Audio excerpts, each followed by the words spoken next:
The solar flare erupted with silent, terrifying grandeur, a wave of incandescent plasma spewing from the local star, Xylos Prime, directly towards the remote asteroid belt known as the Serpent's Coil, a disaster of cosmic proportions that threatened every soul within its path. Within that chaotic expanse, Preston Gauge, a solitary asteroid prospector and former communications officer, wrestled with the controls of his aging mining skiff, the Nomad, as alarms blared a symphony of impending doom, while light years away, yet drawn to this very cataclysm, the alien sound sculptor Nadia Lesath felt the star's violent song resonate through her crystalline skin, a prelude to an encounter with the colossal Void Kraken Progenitor, an entity whose emergence was often heralded by such stellar upheaval, and a chilling reminder of the K'tharr Hegemony's oppressive, legalistic grip on this sector, always lurking, always watching. The cockpit of the Nomad was a cramped, utilitarian space, smelling faintly of recycled air and metallic dust. Preston Gauge, a man whose features were etched with a wariness that went deeper than his 30-odd Terran years, fought the bucking controls. His dark hair was matted with sweat, his gray eyes, usually lost in a melancholic haze, were now sharp with focus. The Serpent's Coil, usually a quiet graveyard of mineral-rich rocks, was currently a shooting gallery, smaller asteroids dislodged by the flare's gravitational ripple, now careening through space. Just my luck, he muttered, his voice a low rasp, more to himself than the empty co-pilot seat. He was a void dweller by choice, solitude his preferred companion after a short, brutal stint in the Terran Alliance fleet during the Scylan border wars. Communication, his supposed expertise, had become a bitter irony. He'd seen firsthand how words could fail, how signals could be twisted, how truth could be silenced. Now he spoke mostly to his ship's AI, and even then, sparingly. A proximity alarm shrieked, a high-pitched counterpoint to the deeper groan of the Nomad's stressed hull. A colossal shadow, larger than any asteroid he'd ever plotted, blotted out the distant stars. It wasn't rock. It moved with a slow, deliberate grace that belied its impossible size, vast, bioluminescent tentacles unfurling like cosmic ribbons against the void. The Void Kraken Progenitor. Legends whispered of these beings, ancient leviathans that seeded nebulas with their young, living world ships that roamed the interstellar currents. Preston had dismissed them as spacer myths, tall tales told over lukewarm synthol in seedy starport bars. The sight of it, impossibly real, impossibly vast, stole the breath from his lungs. Its skin, if it could be called that, shimmered with captured starlight, patterns swirling across its immense surface like living constellations. Then he saw the other vessel, a tiny sleek craft, impossibly fragile against the backdrop of the progenitor. It darted near one of the colossal tentacles, almost like a pilot fish to a whale, and on its hull, almost invisible, was a marking Preston recognized with a jolt of unease, the stylized, severe insignia of the K'tharr Hegemony. He hadn't seen that symbol up close in years, not since the war. The K'tharr were a legalistic, bureaucratic species, their empire built on a mountain of regulations and an unyielding belief in their own manifest destiny to impose order on a chaotic galaxy. Their laws were notoriously absurd, their enforcers chillingly efficient. As he watched, a section of the progenitor's tentacle seemed to ripple, not from damage, but from an internal energy. Then, a smaller form detached, not a ship, but a figure, tumbling through the void near the K'tharr vessel. It was too far to see clearly, but the figure moved with an unnatural, almost controlled descent towards a larger asteroid fragment. Preston's solitude was a carefully constructed fortress, but some instincts, buried deep, still flickered. That figure was vulnerable. The K'tharr ship, meanwhile, seemed to be maneuvering, not for rescue but for something else. Observation, or worse. Damn it all, he swore, the words tasting like ash. His hand hovered over the comms panel. Hailing the K'tharr was out of the question. They'd likely impound the Nomad for violating some obscure mining regulation and ask questions later, if at all. His finger, almost of its own accord, activated the short-range tractor beam, usually reserved for snaring promising ore chunks. It was a risk, a massive one. If the K'tharr noticed, the figure was closer now, spinning slowly. It was humanoid, slender, and seemed to be encased in something that glinted, catching the chaotic light of the solar flare and the progenitor's glow. As the Nomad's weak tractor beam struggled to lock on, Preston saw it the figure extended a hand, and for a microsecond, the space around them warped. A tiny, localized distortion like heat haze, but infinitely more controlled. The tumbling stopped. The figure stabilized, then, with impossible grace, seemed to push against the void itself, drifting towards his ship with a slow, deliberate motion that defied the surrounding chaos. The Nomad's airlock cycled. Preston stood, blaster pistol in his hand, though he wasn't sure why. The inner door hissed open, and she drifted in, not walked. Nadia Lesath. Her skin was a breathtaking mosaic of crystalline facets, currently glowing with a soft, internal light, shifting through hues of amethyst and rose as the emergency lights of the airlock played over her. She was tall, willowy, her features delicate but imbued with an otherworldly strength. Her large eyes, the color of molten gold, fixed on him, not with fear, but with an intense, analytical curiosity. She wore a simple dark, form-fitting garment that seemed to be part of her, or grown from the same crystalline substance as her skin. "You are human," she stated, her voice a series of melodic chimes, like wind through crystal. It wasn't a question. Her gaze swept over him, over the cockpit, lingering on the comms array. He could almost feel her senses probing, tasting the energy fields of his ship, of him. Preston lowered his blaster slightly. "Preston Gauge. And you're not from around here?" Her crystalline skin pulsed with a faint, cerulean light. "I am Nadia Lesath of the Cygnon Ascendancy. My vessel was compromised." She gestured vaguely towards the viewport, where the K'tharr ship was now slowly retreating, apparently satisfied with its observation or perhaps deterred by the progenitor's sheer scale. "Compromised by the K'tharr?" Preston asked, his voice tight. Nadia's golden eyes narrowed almost imperceptibly. "Their observational protocols are invasive. The stellar event provided an opportunity for misdirection." She looked at the progenitor, a flicker of something unreadable in her eyes, awe, or perhaps a deep connection. "The Great Weaver stirs. Its song is strong today." Song. Preston just saw a terrifyingly large space squid, but her skin did seem to resonate, tiny patterns of light dancing across its surface, as if responding to an unheard symphony. This was the sound sculptor aspect he'd read about in obscure xenoanthropology files, a species that perceived and manipulated energy, especially sound, in ways humans could barely comprehend. "Great Weaver?" he asked. "It is what my people call the progenitors," Nadia explained, her gaze returning to him. "They sculpt nebulas with their songs, weaving new stars into existence from the void's dust." The Nomad shuddered as another asteroid fragment glanced off its shields. "Well, your Great Weaver's stirring is about to get us both vaporized if we don't get out of this debris field. Strap in if you can." He gestured to the co-pilot seat. Nadia moved with an eerie grace, her feet barely seeming to touch the deck. As she settled into the seat, her crystalline fingers brushed against a minor, exposed conduit pulsing with the ship's energy.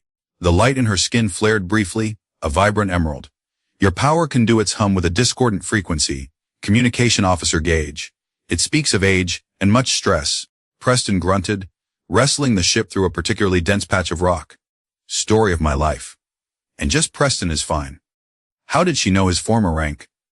Was it his melancholic aura she was reading? For the next grueling hour, Preston flew like a man possessed, his years of solitary piloting in treacherous asteroid fields paying off.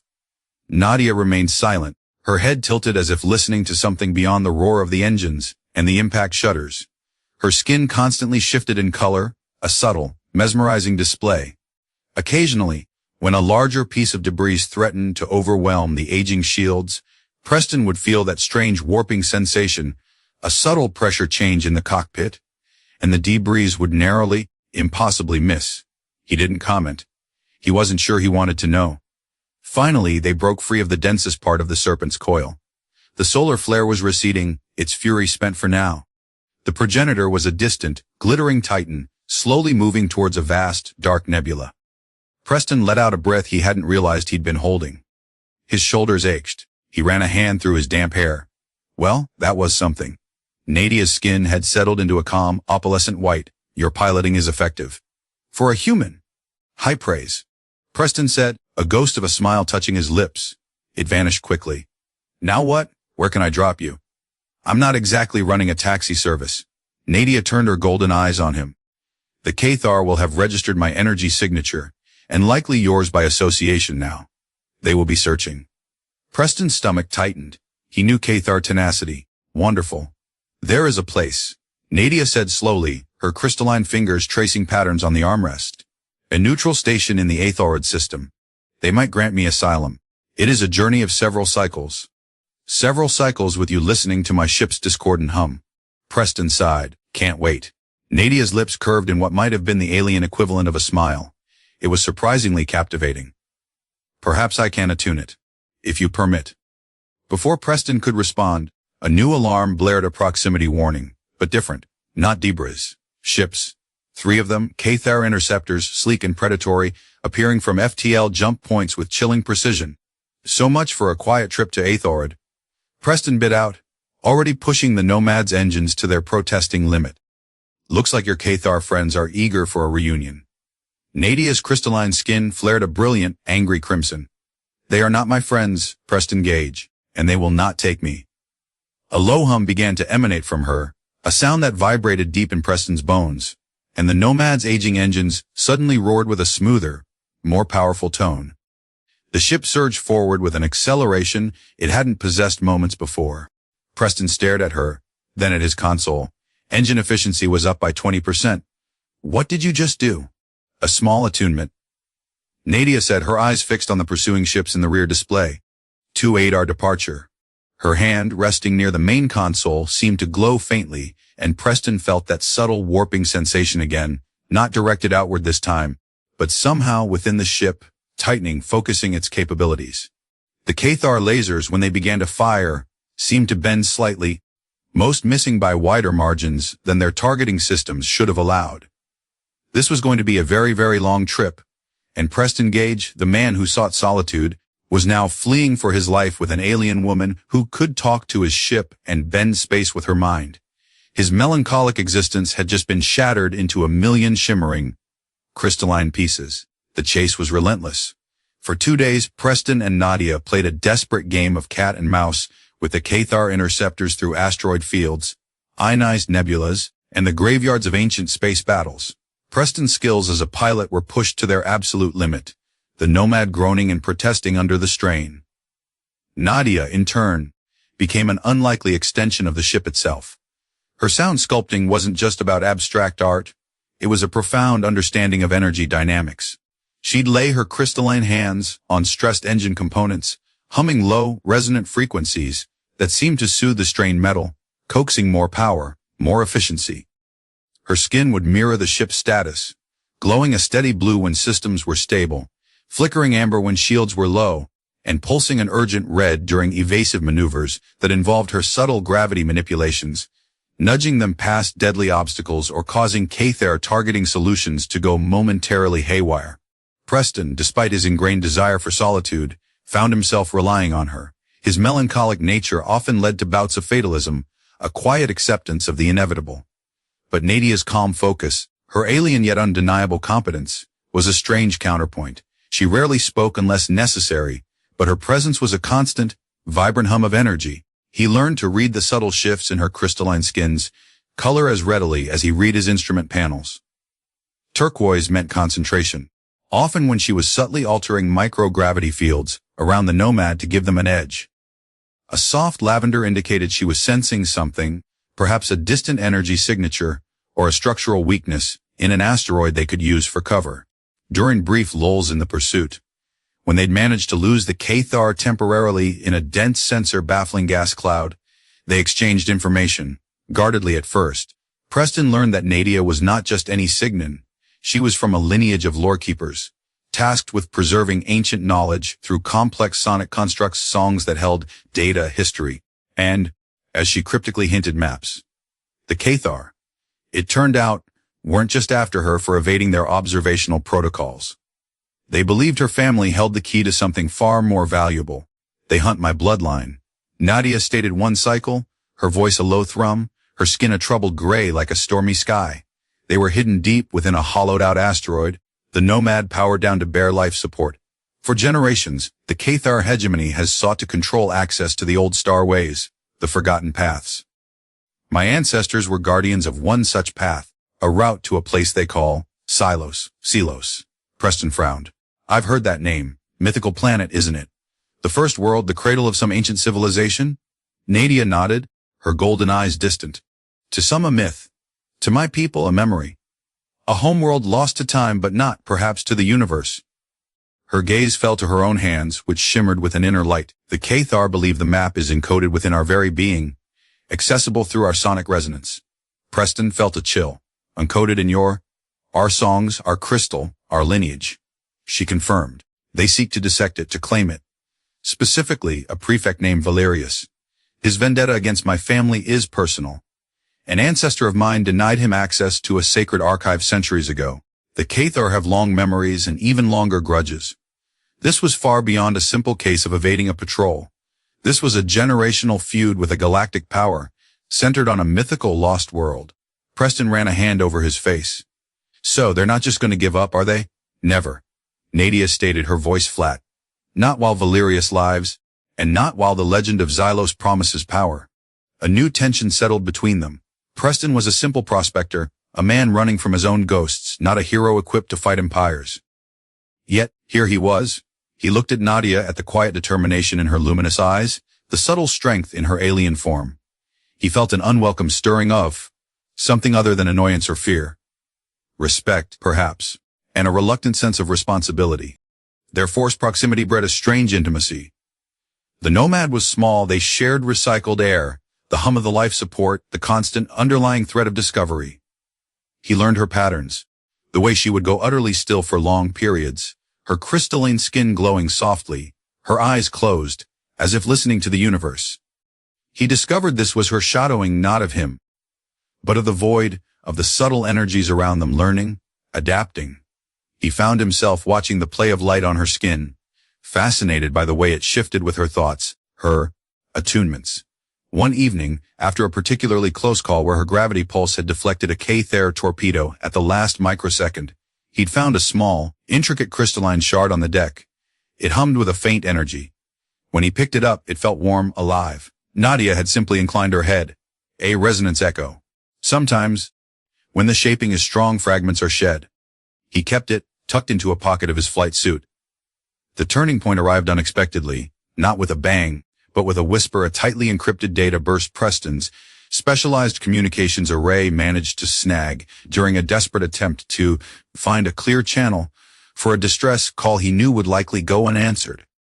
He'd been trying to reach any independent settlements, anyone outside K'tharr or Alliance jurisdiction. The signal was weak, heavily distorted, bouncing off a rogue communications satellite. He spent hours decrypting it, Nadia watching him, her skin a curious shade of pale green. His melancholic tendencies usually made him give up on such difficult tasks, but something about Nadia's unwavering focus on their survival and the sheer injustice of her situation pushed him. When the file finally unscrambled, it wasn't a reply to his distress call. It was an internal K'tharr transmission, a logistics report between Prefect Valerius's flagship and a supply depot. Standard bureaucratic chatter mostly, until one line, a coded reference to Terran Alliance Liaison, Sector 7, Project Chimera. Preston's blood ran cold. Project Chimera. That was an old Black Ops Alliance initiative, supposedly shut down years ago. It involved collaboration with non-aligned, sometimes even hostile alien powers for mutual strategic benefit, usually at the expense of someone else. Nadia, he said, his voice hoarse. You need to see this. He displayed the decrypted text on the main view screen. Nadia leaned closer, her golden eyes scanning the alien script, then the translated Terran standard. Her crystalline skin began to pulse, a slow, dangerous rhythm of deep violet. Terran Alliance Liaison, she whispered, her voice losing its melodic quality, becoming something sharper, like splintering crystal. Your people are working with Valerius. Preston felt a wave of sickness. His own government. The one he'd served, the one whose wars had left him hollowed out. It appears so. He managed, the words tasting like betrayal. This Project Chimera, it's an old code name. It means they're sharing information, resources, maybe even objectives. The implications were staggering. It wasn't just the K'tharr hunting Nadia. It was potentially his own side too, or at least elements within it, colluding with her enemies. His melancholic worldview, which already held a dim view of large institutions, darkened further. This wasn't just corruption, it was a fundamental betrayal of everything the Alliance purported to stand for. Nadia straightened, her form radiating a cold fury. Her skin flashed, a brilliant, blinding white, and for a moment, the lights in the cockpit flickered. So, I am not just prey for one tyrant, but a pawn for two. It looks that way, Preston said grimly. This changes things. We can't trust anyone. Not the K'tharr, obviously, and now not the Alliance. Their already precarious situation had just become infinitely more complex, infinitely more dangerous. They were truly alone, two fugitives against a conspiracy that spanned empires. The revelation hung in the air between them, a shared shock that shattered any lingering illusions of outside help. They were no longer just a pilot and a passenger. They were partners in a desperate flight, bound by the treachery of their respective governments. The fight for Nadia's survival, for the secret of Xylos, had just become Preston's fight too, not out of heroism, but out of a raw, undeniable sense of shared betrayal. Trust, a fragile seed, had been planted in the barren soil of their shared predicament, watered by the bitter truth of this conspiracy. Now, it had to grow, or they would both perish. The discovery of the intergovernmental conspiracy acted as a crucible, forging a new dynamic between Preston and Nadia. The initial shock gave way to a grim determination. They were no longer just running. They were actively seeking to understand the scope of this betrayal and find a way to counter it. The Asteroid station was now out of the question. It was too public, too likely to have K'tharr or even Alliance agents watching. Their only hope lay in the unknown, in the fringes of explored space, following the faint trail Nadia believed led towards Xylos. The map is not a chart, Preston Gauge, Nadia explained, as they navigated through a particularly treacherous asteroid cluster, using its gravitational chaos to mask their energy signature. Her crystalline skin was a steady, focused sapphire. It is a song, a series of resonances. Certain stellar phenomena, specific cosmic alignments, ancient pathways, they are the notes. My ancestors encoded it to be felt, to be sung, not merely read. Preston, hunched over his navigation console, trying to make sense of her esoteric directions, grunted. So, we're following your gut feeling. Basically. Your species' version of it, anyway. It is more than a feeling. Nadia corrected, a hint of amusement in her chimes. It is a cellular memory, a resonance with the fabric of space-time itself. My skin it attunes to these echoes. She touched her arm, where the crystal facets seemed to shimmer with an inner light. When we are near a note, it will sing to me. This led to a new level of cooperation. Preston's pragmatic, technical skills were essential for keeping the Nomad functional and navigating the physical dangers of space. Nadia's unique abilities guided their overall direction, her senses picking up on subtle energy, signatures and gravitational anomalies that were invisible to his instruments. His melancholy, while still present, found a new focus not just on past losses, but on the present injustice. He found himself fiercely protective of Nadia, not just because their survival was linked, but because he was beginning to see the depth of her spirit, the resilience beneath her alien exterior. They faced numerous challenges that forced them to rely on each other.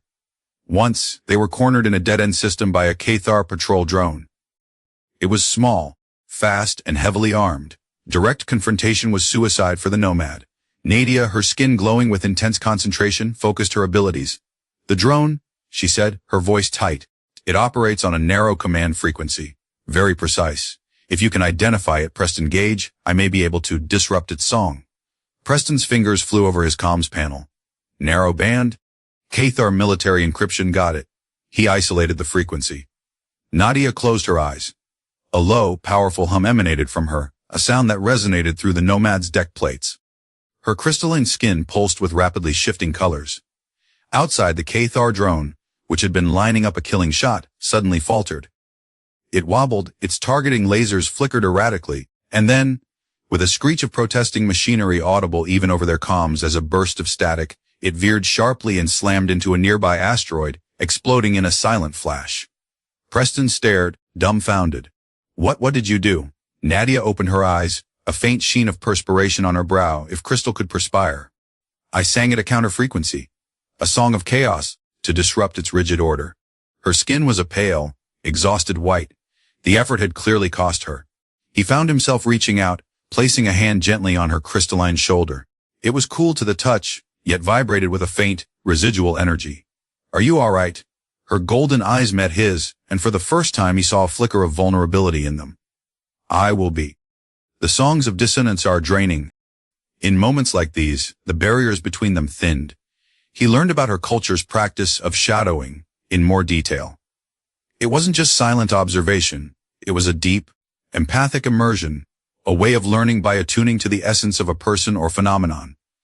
She admitted she had been subtly shadowing him since their first encounter, learning his rhythms, his unspoken grief, his surprising tenacity. "Your melancholic energy is a strange song, Preston Gauge," she told him once, during a rare moment of quiet as they drifted through a vibrant, tricolored nebula. Her skin reflected the nebula's hues, a living canvas of cosmic light. "It is heavy, like a deep bass note held too long. But beneath it, there is a resonance of steadfastness and a surprising capacity for improvisation." He didn't know how to respond to such an intimate observation. He, who had cultivated solitude, found himself strangely comfortable with her presence, her knowing. He even started to understand her sound sculpting on a more intuitive level. She would sometimes create small, intricate crystalline structures in her hands, humming softly. These weren't just objects, they were focused energy, solidified sound. She once created a small, pulsing orb of light and sound that resonated with the Nomad's engines, smoothing out a persistent vibration that had been plaguing him for weeks. A harmony resonator, she'd called it. Their cultural differences provided both friction and fascination. Nadia found human expressions of emotion blunt and chaotic, yet also compellingly direct. Preston struggled with her species' subtle, energy-based communication, often missing nuances until she patiently explained them, her skin shifting colors to emphasize her meaning. Her crystalline biology was a constant source of wonder. When she was calm, her skin was like polished gemstone. When she exerted herself, especially with her gravity manipulation, it would glow brightly, sometimes shedding fine, glittering dust that tasted faintly of ozone if it landed on his tongue. She explained that her body processed ambient energy, especially sonic and gravitational forces, and her skin was both a receptor and an emitter, constantly in flux. One cycle, they were forced to make emergency repairs to the Nomad's outer hull after a micrometeorite storm. They had to EVA. Preston, clumsy in his bulky suit, watched in awe as Nadia, needing no suit in the vacuum, moved with effortless grace, her crystalline skin shimmering against the backdrop of stars. She identified the micro-fractures by the way they sounded, wrong to her senses. Then, using focused sonic vibrations from her fingertips, she seemed to coax the damaged plasteel to reseal itself, molecule by molecule. It was a slow, painstaking process, and he saw the toll it took on her, the light in her skin dimming slightly with the effort.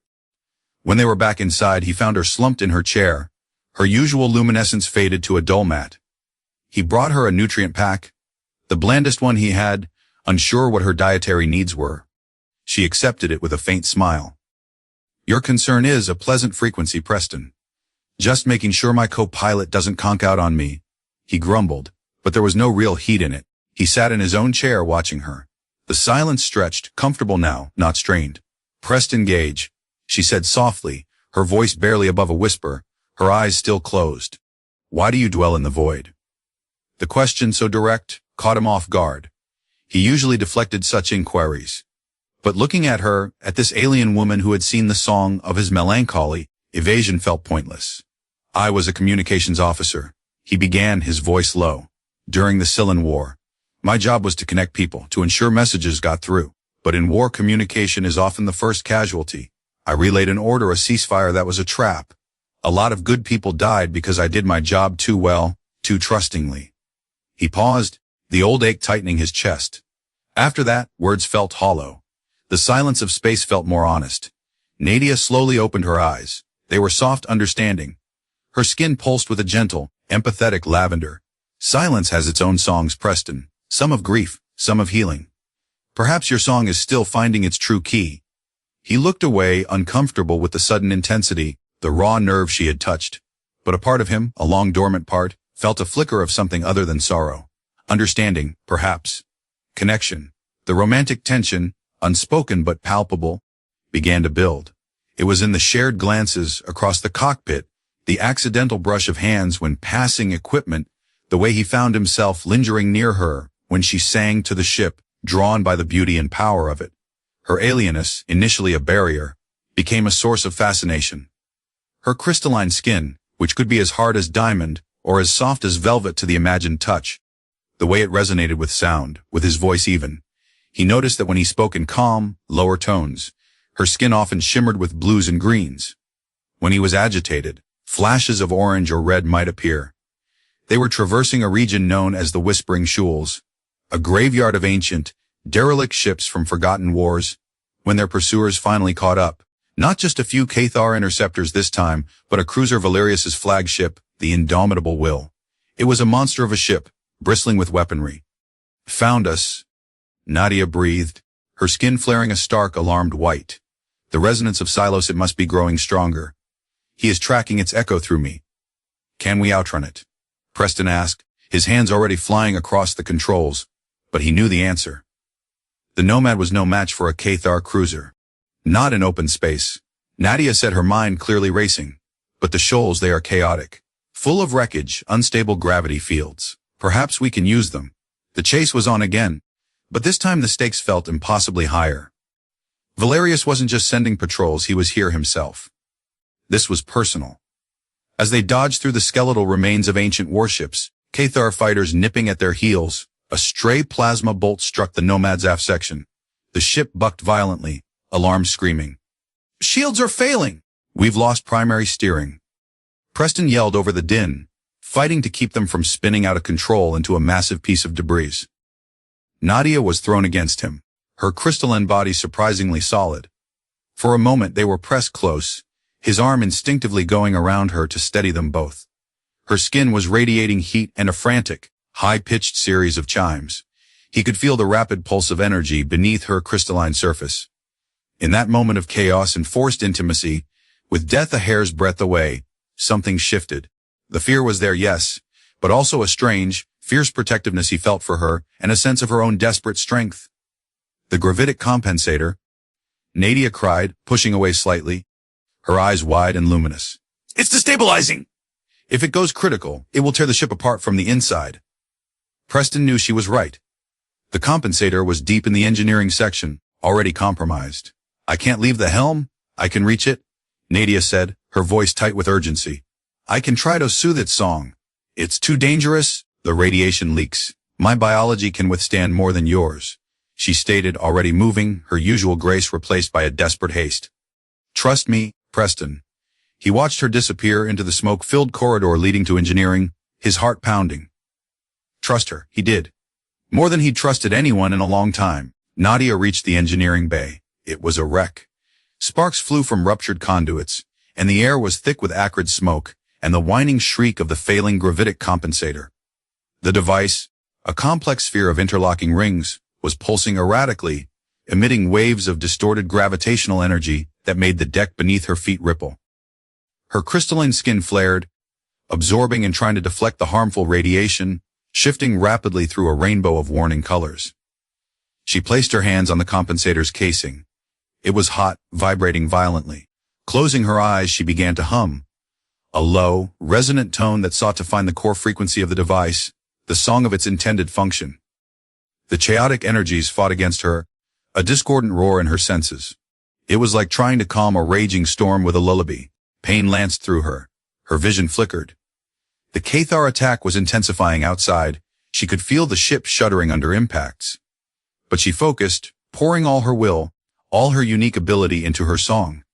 She wasn't just humming, she was sculpting the sound waves, shaping them into a counter-resonance, a pattern of stability to overlay the chaos. Her crystalline skin began to glow with an intense, pure white light, so bright it hurt her own eyes. She felt parts of her outer crystalline layer begin to crack and flake under the strain. The energy overload too much to fully process. Slowly, agonizingly, the compensator's violent vibrations began to lessen. The shrieking whine descended in pitch, becoming a more manageable thrum. The gravitational distortions subsided. She had done it, but the effort had left her drained, shaking, her inner light dimmed to a faint flicker. Back in the cockpit, Preston saw the warning lights for the compensator shift from critical red to amber, then to a flickering green. She did it. He breathed, a wave of relief washing over him, so potent it almost buckled his knees. He immediately maneuvered the damaged Nomad deeper into the densest part of the wreckage field, using a collapsing superstructure of a derelict dreadnought as cover.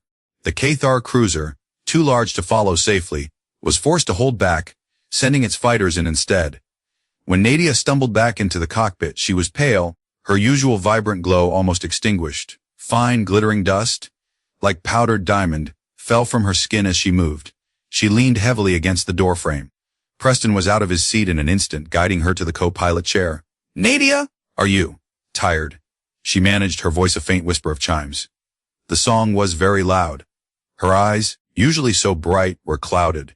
He knelt beside her, concern etching deep lines on his face. He gently took her hand. It was cool now, almost cold, and felt fragile. The crystalline surface rougher than usual, some facets chipped. "You saved us. You saved the ship." She looked at him, a faint smile touching her lips. "We saved each other, Preston Gauge." In that moment, with the threat of Valerius looming outside and the shared trauma of their near destruction raw between them, the unspoken emotions crested. He leaned in, slowly, giving her time to pull away. She didn't. Her golden eyes searched his, and he saw not alien strangeness, but a profound, luminous soul that resonated with his own scarred one. He brushed a stray lock of dark hair from her crystalline brow, his fingers lingering on the surprisingly smooth surface beneath the facets. Then he kissed her. It was hesitant at first, a question. Her lips, cool and tasting faintly of starlight and ozone, softened under his. The kiss deepened, a silent acknowledgement of everything they had been through, everything they were feeling. It wasn't just human and alien, it was two beings who had found an anchor in each other in a hostile universe. As they kissed, a soft, warm light began to emanate from Nadia's skin, a gentle pulse of rose and gold, spreading from where he touched her, as if his touch, his emotion, was rekindling her inner fire. The resonance between them was no longer just about survival or ship mechanics. It was something far deeper, far more personal. The map to Xylos might be their quest, but in that moment, they had found a different kind of destination in each other. The kiss broke, leaving them both breathless. The small cockpit filled with a new, charged intimacy. Nadia's skin was now glowing with a soft, pearlescent light, the exhaustion in her eyes replaced by a radiant warmth. "Your song," she whispered, her voice regaining some of its melodic quality. "It is changing, Preston Gauge. It is less shadowed." Preston managed a shaky smile. "Maybe you're a good influence." The K'tharr fighters were still out there, but for a precious few minutes, they were forgotten.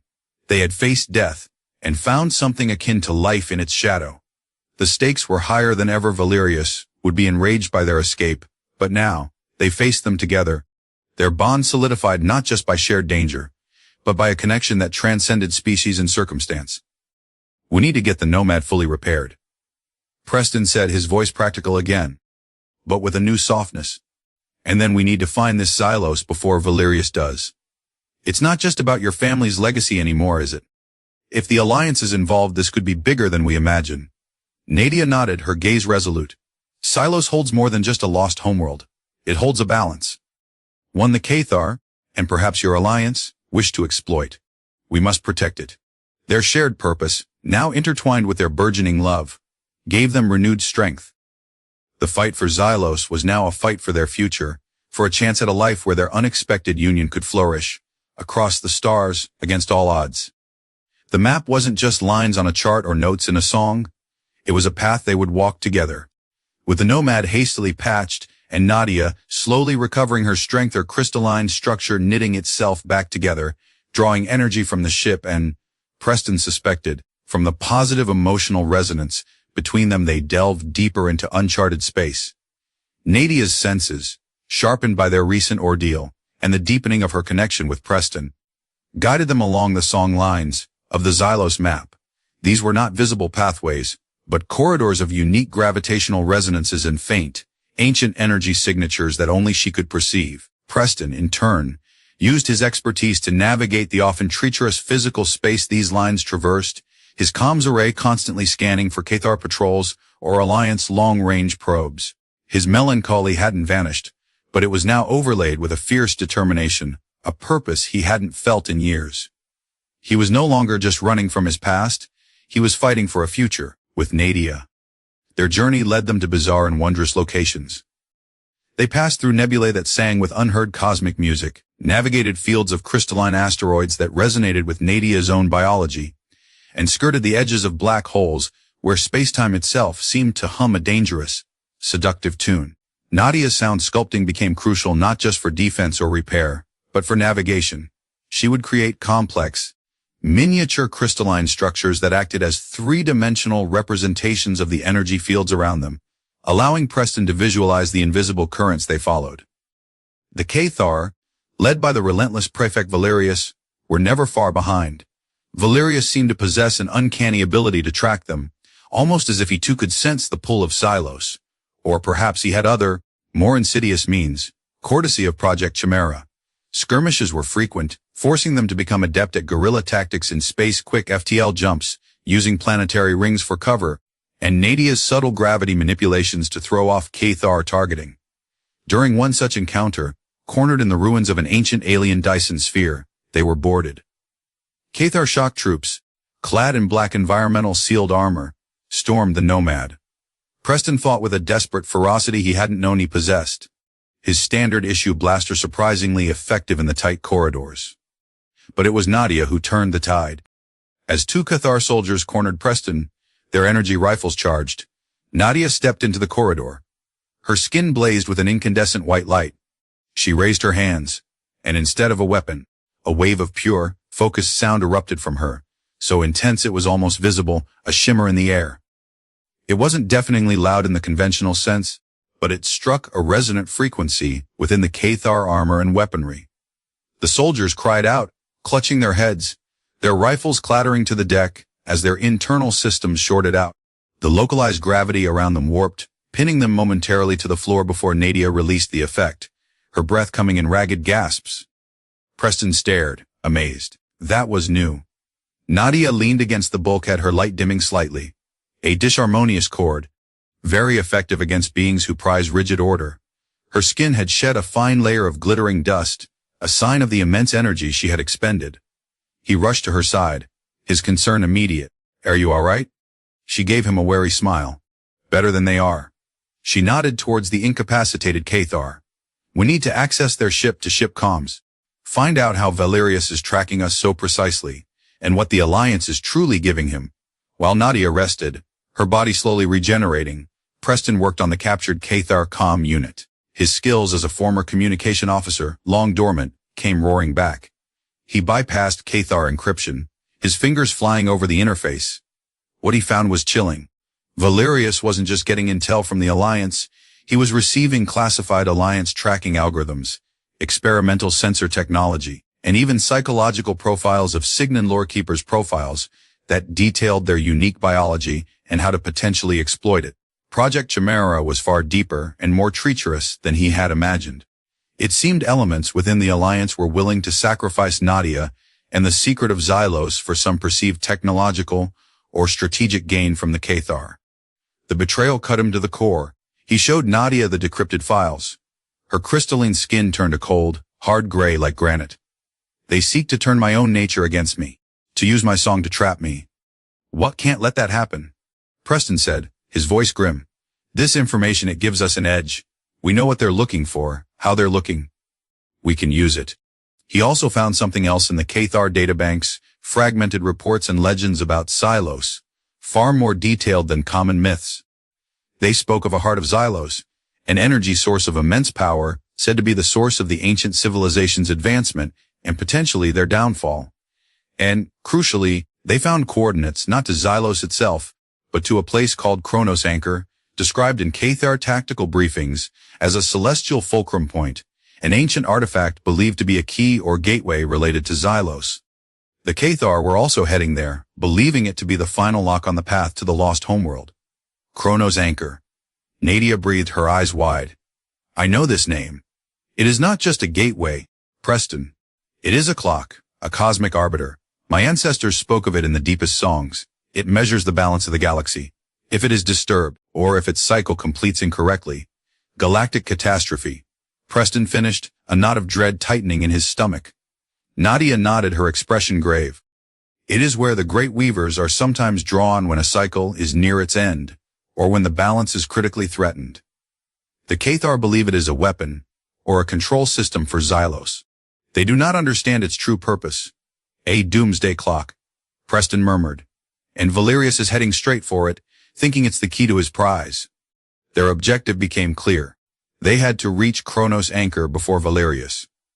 Not just to find Xylos, but to prevent the K'tharr from meddling with something they didn't comprehend, something that could unravel the fabric of their reality. The map to a lost homeworld had become a race against time to save the galaxy from an ancient, ticking clock. The journey to Chronos Anchor was fraught with peril. They were deep in the Veil of Stars, a region of space known for its unpredictable gravitational tides and exotic stellar phenomena. Valerius's fleet, alerted to their destination through his own intelligence, and perhaps the Alliance's continued assistance, pushed hard, trying to intercept them. Preston and Nadia used every trick they knew, every ounce of their combined skills. Preston's piloting was inspired, weaving the Nomad through asteroid graveyards and radiation belts. Nadia's abilities were their shield and their secret weapon. She created localized anti-gravity pockets to slingshot them around gas giants, and generated sonic decoys that sent K'tharr fighters on wild goose chases. Their bond deepened with every shared danger, every quiet moment staring out at the impossible beauty of the void. One night, as they drifted through a nebula that glowed with the soft light of nascent stars, Nadia created a sound sculpture for him. It was a delicate, intricate lattice of crystal, humming with a gentle melody that seemed to capture the essence of the nebula, but also the quiet strength she saw in him. "This is your song, Preston," she said softly, her skin the color of warm amber. "As I hear it now, no longer just melancholy but hope, and a fierce, protective harmony." He took the sculpture, its facets warm in his hand, the vibrations resonating deep within him. He looked at her, at the love shining in her golden eyes, a love that had bloomed in the most unlikely of circumstances. "Nadia," he began, his voice thick with emotion. She placed a crystalline finger on his lips. "I hear it, Preston. In your heart's rhythm, in the energy you radiate. I hear your love, and it resonates with my own." Her skin pulsed with a vibrant rose light, a color he had come to associate with her deepest affections. He drew her close, and in the quiet sanctuary of the Nomad's cockpit, surrounded by the silent grandeur of the cosmos, their love was a defiant star burning brightly against the encroaching darkness. Finally, Chronos Anchor loomed before them. It was not what Preston had expected. Not a space station, nor a planet. It was a colossal, crystalline structure, like a geode the size of a small moon, cracked open to reveal a swirling vortex of multicolored light at its core. Tendrils of energy arced from its points, connecting to distant pulsars and nebulae, as if it were plugged into the very heartbeat of the galaxy. And around it a vast, ethereal clock face, marked not with numbers, but with shifting constellations, its hands made of pure light, moved with an inexorable, slow precision towards a final, ominous alignment. The doomsday clock was real, and it was terrifyingly close to midnight. Valerius's flagship, the indomitable Will, was already there, along with a formidable escort of K'tharr cruisers and destroyers. They were attempting to breach the anchor's natural energy shields, firing massive energy beams that splashed harmlessly against its shimmering surface. "They're trying to force it open?" Nadia said, her voice tight with alarm. Her skin was a chaotic pattern of warning reds and oranges. "They don't understand. Brute force will only destabilize it faster. We have to stop them," Preston stated, his gaze fixed on the K'tharr fleet. "But we can't fight them head-on. There is another way," Nadia said, her eyes fixed on the swirling vortex at the anchor's heart.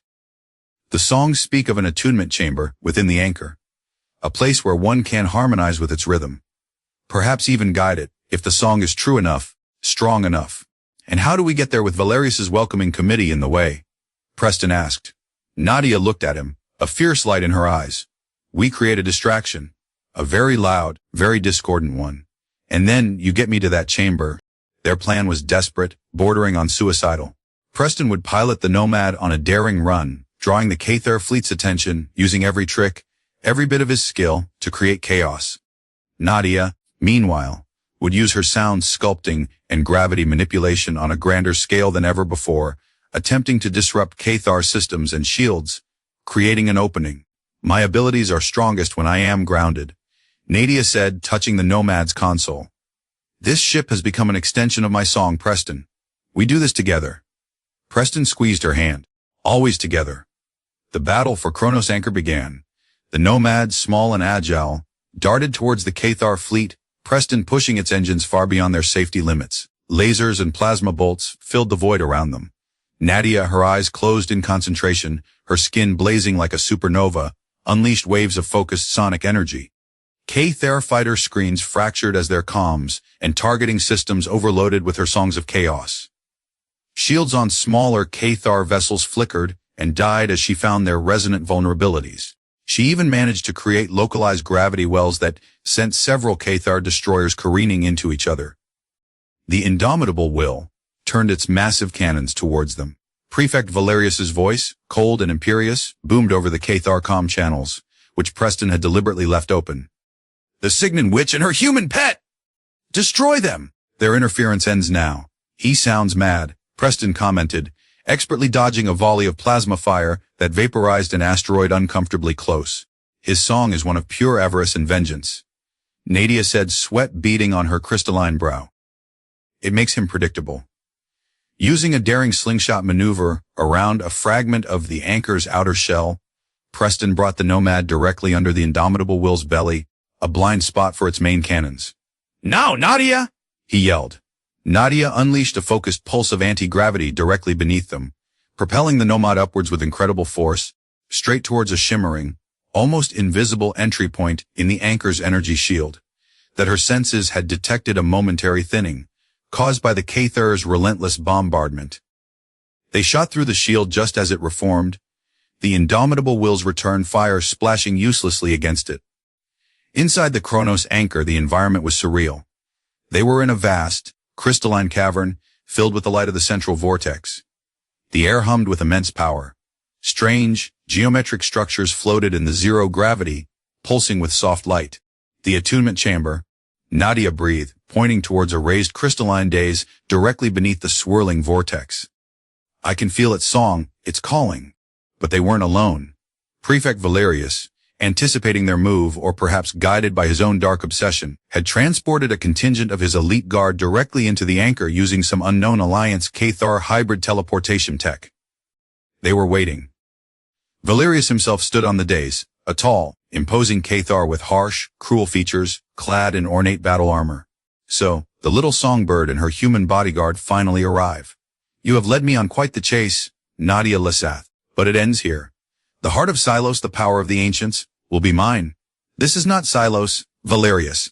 Nadia cried, her voice ringing with conviction, her skin flaring a defiant gold. This is Chronos Anchor, a sacred balance. Your greed will destroy us all. Balance? Valerius sneered. Balance is stagnation!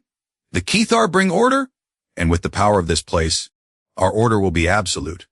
He raised a gauntleted hand, and a wicked-looking energy weapon materialized in it. Your lineage has defied the hegemony for too long. Your song ends today. The K'tharr guards advanced. Preston drew his blaster. I'll hold them off. Get to the chamber, Nadia! Do what you have to do! Nadia looked at him, love and fear warring in her eyes. Press on. Go, he urged. I trust you. She nodded, then turned and ran towards the dais, dodging energy blasts from the guards. Preston opened fire, laying down covering shots. His years of combat training, however unwelcome, serving him now. He was outnumbered, outgunned, but he fought with the desperation of a man with everything to lose. Nadia reached the edge of the dais. Valerius met her there, his energy weapon crackling. You cannot stop progress, little bird. This isn't progress, it's madness. Nadia retorted. She didn't try to fight him physically. Instead, she closed her eyes, raised her hands, and began to sing. Not a song of chaos this time, but one of pure, focused harmony. Her voice, amplified by the anchor's energies, filled the vast cavern. It was a song of immense antiquity, a song of creation, of balance, of the intricate dance of stars and galaxies. Her crystalline skin pulsed with every color imaginable, a blinding, beautiful symphony of light. The very structure of Chronos Anchor resonated with her song, the floating crystals around them glowing brighter, the central vortex swirling faster, its colors deepening. Valerius staggered back, clutching his head. What is this noise? Stop it. His K'tharr guards faltered, their rigid order disrupted by the sheer cosmic power of Nadia's song. The energy weapon in Valerius's hand sputtered and died. Preston, seeing his chance, fought his way closer, taking down two more guards. He saw Nadia bathed in the light of the vortex, her song reaching a crescendo. The great celestial clock outside, visible through a crystalline viewport, seemed to slow its inexorable advance. But Valerius, driven by his fanatical ambition, recovered. He lunged at Nadia, not with a weapon, but with his bare hands, trying to silence her physically. "Your family's interference ends now," he roared, his eyes burning with hatred. Preston yelled her name, firing his blaster, but another guard intercepted the shot. He saw Valerius's hands close around Nadia's throat. Her song faltered, the light around her dimming. Rage, cold and pure, flooded Preston. He dropped his empty blaster and charged, tackling Valerius from the side with all his strength. They both went sprawling across the days. Preston rained blows on the K'tharr prefect, fueled by adrenaline and a desperate need to protect Nadia. Valerius, larger and stronger, fought back savagely. Nadia, gasping for air, pushed herself up. She saw Preston struggling with Valerius. The clock, its hands were moving again, faster now, the final alignment terrifyingly close. She knew what she had to do. The song had to be completed. She focused all her remaining energy, not into her voice this time, but into her unique gravitic ability. With a cry that was part pain, part triumph, she unleashed a concentrated pulse of anti-gravity directly at Valerius. It wasn't a killing blow, but it was powerful enough to lift the K'tharr prefect off his feet, breaking his hold on Preston, and send him tumbling uncontrollably backwards, straight into the swirling, unstable energies of the central vortex. Valerius screamed, a sound swallowed by the roar of the vortex, and then he was gone, consumed by the raw, untamed power of Chronos Anchor. Nadia collapsed, her strength utterly spent. Preston scrambled to her side, pulling her into his arms. "Nadia, are you hurt?" She shook her head weakly, her skin a dull, exhausted gray. "The song, I couldn't finish it." "The clock." Preston looked up. The celestial hands were almost at their final conjunction. The entire anchor was vibrating, the light from the vortex pulsing erratically. Disaster felt imminent. "There has to be a way," Preston said desperately. He looked at Nadia, then at the attunement chamber. Her song had resonated with it. His skills were in communication, in signals. "Nadia, your song, it was a frequency, wasn't it? A code." She nodded weakly. "A sequence, to restore balance." Preston gently laid her down and scrambled to the central control point of the days. It was covered in alien glyphs, but he could see patterns, energy conduits. "If I can modulate a carrier wave, broadcast your song's core frequency directly into the anchor's matrix, maybe it can complete the sequence." It was a wild guess, a communication officer's desperate gamble. He jury-rigged a connection from his wrist comm, bypassing the K'tharr interference still lingering in the air. He needed Nadia's help. "Nadia." The core notes hummed them. "For me, just the pattern." Nadia, drawing on her last reserves, began to hum a faint, fragile melody. Preston frantically translated the tones into frequency modulations, pumping the signal into the anchor's core. The structure groaned, the vibrations intensified, and for a horrifying moment, he thought he'd made things worse. Then, slowly, miraculously, the chaotic pulsing of the vortex began to stabilize. The celestial clock's hands shuddered, then stopped inches from their final alignment. A new light, calm and pure, emanated from the heart of Chronos Anchor, spreading outwards. The threatening vibration ceased. A profound sense of peace, of equilibrium, settled over the vast chamber. Preston rushed back to Nadia, gathering her into his arms. Her skin was cool, her breathing shallow, but she was alive. "You did it, Preston," she whispered, a faint smile on her lips. "Your song joined mine." Outside, the K'tharr fleet, leaderless and witnessing the inexplicable calming of Chronos Anchor, began to fall into disarray. Some ships started firing on each other in confusion. Others simply turned and fled into FTL. The immediate aftermath was a blur of exhaustion and relief. The remaining K'tharr guards in the anchor, seeing Valerius consumed and the structure stabilize, surrendered without further resistance. Preston, using his comm skills, managed to send a coded, multi-spectrum broadcast, not a distress call, but a declaration. He announced the defeat of Prefect Valerius, the preservation of Chronos Anchor, and exposed the details of Project Chimera, transmitting the K'tharr data logs he'd recovered, implicating rogue elements within both the K'tharr Hegemony and the Terran Alliance. Nadia, though severely weakened, slowly began to recover in the peaceful, resonant energies of the now stabilized Chronos Anchor. Her crystalline skin gradually regained its luminosity, absorbing the harmonious frequencies of the ancient place. Preston never left her side, tending to her, sharing his rations, simply holding her hand, his presence a steady, comforting warmth. News of Valerius's demise and the events at Chronos Anchor spread like wildfire through the sector. The K'tharr Hegemony, already overstretched and riddled with bureaucratic infighting, fell into further turmoil without Valerius's iron grip, and with the exposure of his unsanctioned, seconds and failed obsession. The Terran Alliance launched a high-level internal investigation into Project Chimera, leading to arrests and a public disavowal of the rogue operation. The galaxy, it seemed, had narrowly averted a catastrophe, thanks to an unknown prospector and an alien sound sculptor. As Nadia regained her strength, she and Preston explored parts of Chronos Anchor.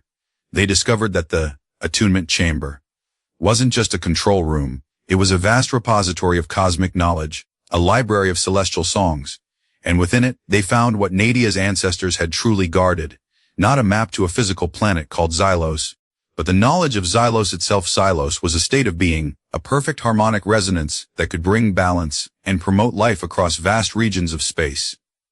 Chronos Anchor was its regulator, and Nadia's lineage were its keepers, meant to periodically reattune it. The lost homeworld.